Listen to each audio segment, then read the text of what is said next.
انا قتل المسیح عیسی ابن مریم، کہ یہودی کہتے تھے ہم نے عیسیٰ ابن مریم جو اللہ کے رسول ہیں ان کو قتل کر دیا۔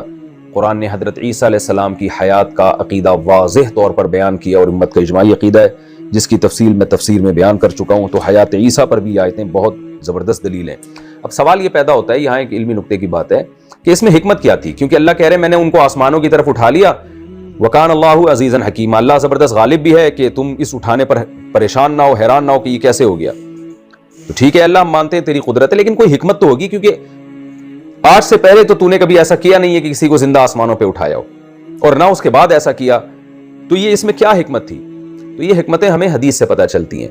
علماء نے بیان کیا ہے کہ رسول اللہ صلی اللہ علیہ وسلم جب دنیا میں آئے تو قرآن یہ بیان کرتا ہے لِيُظْهِرَهُ عَلَى الدِّينِ كُلِّهِ، کہ اسلام کو تمام دینوں پہ اللہ غالب کر دیں۔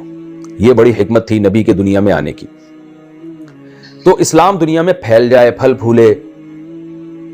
تو دیکھیں جب بھی کوئی چیز، کسی چیز میں ایکسیلنسی پیدا ہوتی ہے نا، تو وہ کوانٹٹی کے اعتبار سے بھی ہوتی ہے اور کوالٹی کے اعتبار سے بھی ہوتی ہے۔ یعنی کوئی چیز اگر تعداد میں زیادہ ہو جائے تو یہ بھی ایک غلبہ ہے، اور کوئی چیز اگر تعداد میں تو کم ہے مگر کوالٹی وائز بہت بڑھ جائے تو یہ بھی ایک اس میں ایکسیلنسی پیدا ہو گئی ہے، اور یہ بھی ایک قسم کا غلبہ ہے۔ تو رسول اللہ صلی اللہ علیہ وسلم جب دنیا میں آئے تو آپ صلی اللہ علیہ وسلم نے جب اسلام کی دعوت کا کام کیا تو صحابہ کرام، تابعین اور جو اسلاف کا دور تھا وہ اسلام لائے، توحید پر قائم رہے، اللہ کی عبادت کی، آخرت کی فکر کی، جو بھی اسلام کی بنیادی تعلیمات ہیں انہوں نے اس پر عمل کیا۔ تو یہ لوگ اگرچہ اس وقت دنیا کی آبادی کے لحاظ سے تھوڑے تھے، یعنی کوانٹٹی کے لحاظ سے اسلام کم تھا، لیکن کوالٹی کے لحاظ سے بہت زیادہ تھا۔ یعنی ایسا مضبوط ایمان ان لوگوں کا، اور یہ جب نماز پڑھتے تھے تو ان کی یہ کیفیت ہوتی تھی کہ جیسے اللہ کے دربار میں کھڑے ہوئے ہیں۔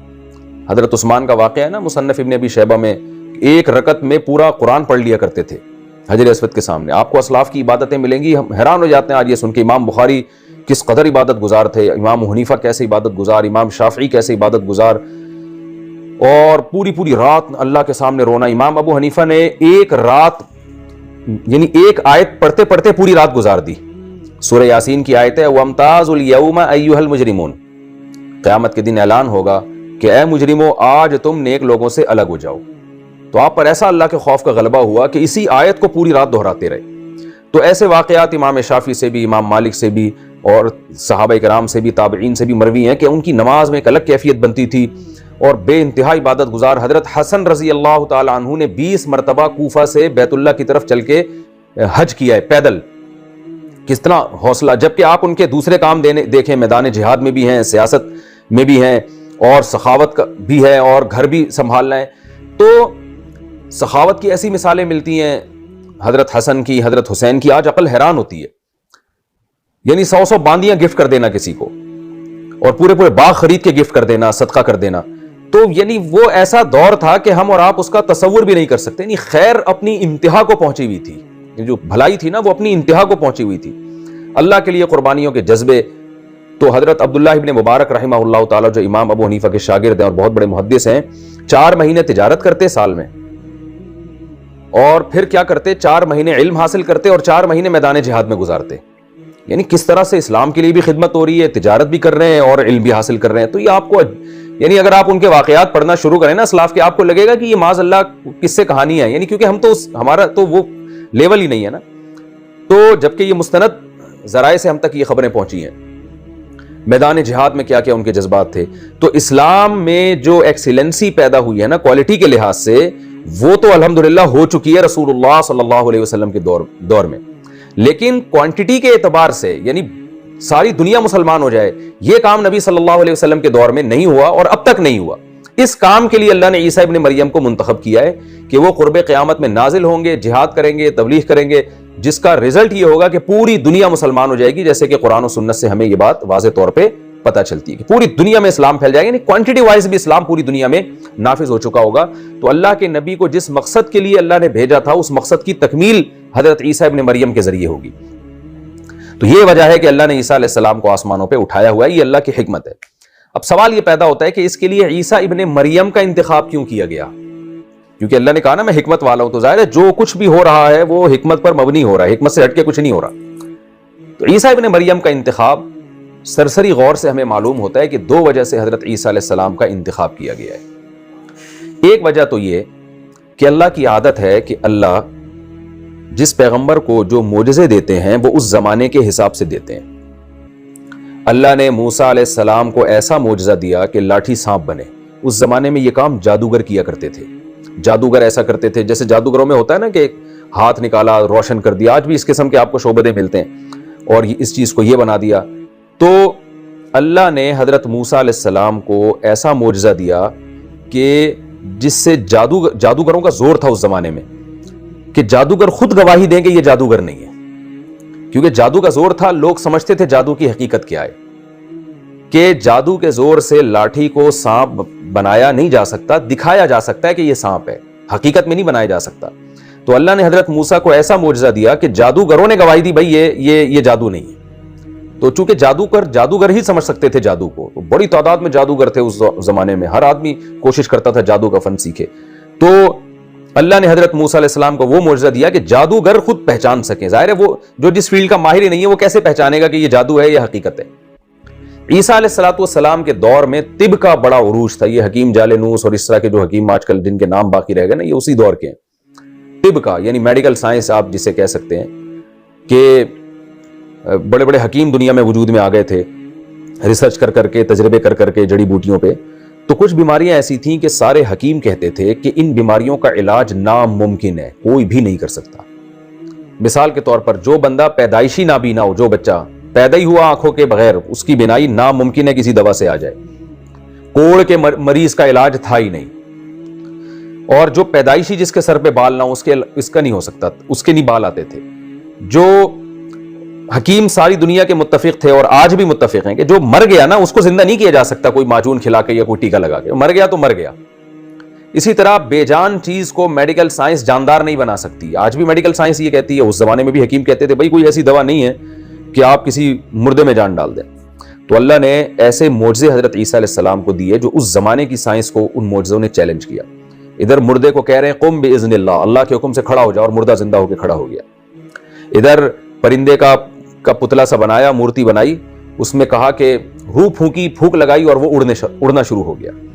یہ چیزیں ایسی تھیں کہ حکیموں نے گواہی دی، اس زمانے کے سائنسدانوں نے گواہی دی بھائی اسباب کی دنیا میں ممکن نہیں ہے یہ، تو یہ واقعی اللہ کر رہا ہے یہ کام، یہ عیسیٰ ابن مریم نہیں کر رہے۔ اسی طرح بغیر شوہر کے بچہ پیدا ہو جانا حضرت مریم کے، تو یہ میڈیکلی ممکن نہیں ہے، لیکن اللہ نے کہا کہ میں کر کے دکھاؤں گا، یہ میری قدرت ہے، میری طاقت ہے۔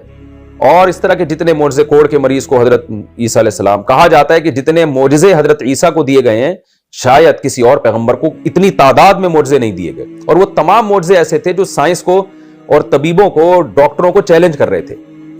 تو چونکہ قرب قیامت کا زمانہ سائنسی ترقی کا ہوگا، ہر کام میں جیسے آج لوگ کہتے ہیں نا لاجک کے بغیر تو کچھ ممکن ہی نہیں ہے، لاجک کے بغیر تو یہ ہو ہی نہیں سکتا۔ معجزوں کا آج انکار، مسلمانوں میں ایسے پروفیسر پیدا ہو رہے ہیں جو معجزوں کا انکار کر رہے ہیں، وہ کہہ رہے ہیں نبی صلی اللہ علیہ وسلم کیسے اس جسم کے ساتھ معراج پہ چلے گا، یہ ممکن ہی نہیں ہے۔ تو معجزوں کا انکار کرنے والے مسلمانوں میں پیدا ہو رہے ہیں، کیونکہ سائنسی ترقی اتنی ہے، اور سائنس کہتی ہے بھئی ہر چیز کی ایک لاجک ہوتی ہے، اور بذات خود یہ بات درست ہے، لیکن سائنس یہاں غلطی کرتی ہے کہ یہ لاجک انسانوں کے لیے، اللہ کسی لاجک کا محتاج نہیں ہے، تو وہ اس بیس پر اللہ کا بھی انکار کر دیتے ہیں۔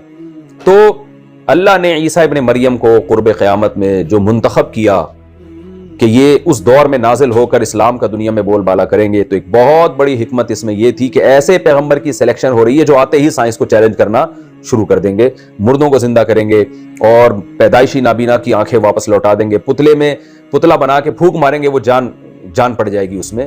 تو اس طرح کے معجزے جو انسان اس میں حیران ہو جائے گا کہ بھئی یہ عقلی لحاظ سے ممکن نہیں ہے۔ تو ایک حکمت کی وجہ تو یہ ہو سکتی ہے کہ اللہ نے حضرت عیسیٰ کا انتخاب اس لیے کیا۔ دوسری وجہ یہ ہو سکتی ہے کہ اسلام کے خلاف، اسلام کو دنیا میں غالب ہونے سے بچانے کے لیے جتنی رکاوٹ یہودی کر رہے ہیں، جو آج جیسے اسرائیل دیکھیں کتنا بڑا اسلام کا دشمن ہے، اور ہر بڑی سازش کے پیچھے آپ تحقیق کریں تو عموماً اسرائیل کا ہاتھ ہوتا ہے۔ تو اللہ تعالیٰ نے حضرت عیسیٰ علیہ السلام کو اس لیے بھی منتخب کیا ہو کہ حضرت عیسیٰ کو اپنے یہودیوں نے اپنے خیال کے مطابق تو قتل کر دیا تھا، لہذا قتل کے مجرم تو بن چکے نا وہ، چاہے وہ حقیقت میں اللہ نے بچا لیا ہو، لیکن گناہ تو ہو گیا نا۔ تو اللہ نے حضرت عیسیٰ علیہ السلام سے جو وعدے کیے تھے کہ میں آپ کو ان سے بچاؤں گا، تو وہ وعدے کی تکمیل جبھی ممکن ہے کہ اللہ حضرت عیسیٰ علیہ السلام کو نازل کر کے یہودیوں سے ان کی جنگ کروائیں. اور اسلام کی راہ میں سب سے بڑی رکاوٹ چونکہ یہودی ہے اسلام کو دنیا میں غالب ہونے سے، ان کی سازشیں، ان کی چالاکیاں، سب سے بڑی رکاوٹ چونکہ یہ ہے، تو لہذا اللہ نے ان کو ختم کرنے کے لیے ان کے سب سے بڑے دشمن عیسیٰ ابن مریم کا انتخاب کیا، کیونکہ یہودیوں کا جتنا اختلاف عیسیٰ ابن مریم سے تھا اتنا کسی سے نہیں تھا، حضرت عیسیٰ علیہ السلام سے. تو اس میں دونوں کام ہو جائیں گے کہ عیسیٰ علیہ السلام کی طرف سے انتقام بھی ہو جائے گا اور اسلام کے سب سے بڑے دشمن کا خاتمہ بھی ہو جائے گا. یعنی اسلام کے سب سے بڑے دشمن کو ختم کرنے کے لیے اسلام کے دشمن کے سب سے بڑے دشمن کا انتخاب کیا گیا ہے. ہم اس کو یوں تعبیر کر سکتے ہیں. تو اور اس کے لیے انتخاب بھی اس ٹائم کا کیا گیا ہے، یعنی حضرت عیسیٰ کے نزول کا انتخاب اس وقت ہوگا جب دجال ظاہر ہوگا، جو یہودیوں کا سب سے بڑا نمائندہ ہوگا، یہودیوں کا سب سے بڑا مددگار ہوگا. تو گویا نتیجہ کیا نکلا، یہودیوں کا جب سب سے بڑا سپورٹر دنیا میں آئے گا تو اسلام کے بھی سب سے بڑے سپورٹر جو یہودیوں کے سب سے اگینسٹ تھے، عیسیٰ ابن مریم، وہ دنیا میں نازل ہوں گے. اور قرآن میں اللہ نے ایک اور حکمت بیان کی ہے، وَإِنَّهُ لَعِلْمٌ لِلسَّاعَةِ، کہ عیسیٰ ابن مریم اللہ کی طرف سے ایک قیامت کا علم ہے، یعنی ان کا نزول یہ اس کی علامت ہوگی کہ قیامت قریب آنے والی ہے. اور اللہ نے ان کو آیت ایک نشانی بنایا اپنی، یہ خود عیسیٰ ابن مریم کا ظاہر ہونا ایک اللہ کی قدرت کی دلیل ہوگی. تو اس لیے اللہ نے ان دو بنیادی وجوہات کی وجہ سے عیسیٰ ابن مریم کا انتخاب کیا ہے. تو ایک وجہ یہودیوں کی دشمنی، دوسری وجہ اسلام کا غلبہ،